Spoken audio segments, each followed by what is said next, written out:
Alamin sa Balilang Middle East ni Roland John.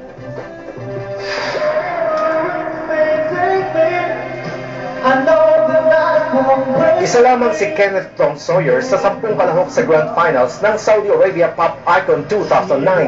10 Grand Finalists ang mapapanood mamayang gabi sa Philippine Embassy sa Riyadh. I hope that you will support me, especially my family at Sultan bin Abdulaziz Humanitarian City, the rehabilitation services. Isang nurse si Ramos at tanging babae kalahok mula sa Riyadh. Pinalitan naman ng Bogolanong si Juan Galvez si Ryan Comandante dahil sa emergency leave ni Comandante pauwing Pilipinas.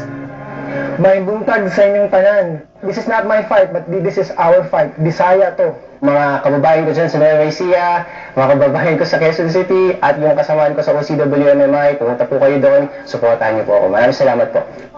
Kabilang din sa 5 finalists mula Central Region si Raymond Ruben. 4 ang finalists mula sa Jeddah at ang lone entry ng Alcobar na si Januel Salvia. Maliban sa husay sa pag-awit, dahil sa Productions ang tunay na personalidad ng isang pwedeng maging Billboard entertainer. Ang Pop Icon second season ay muling pinamamahalaan ng Special Events Production.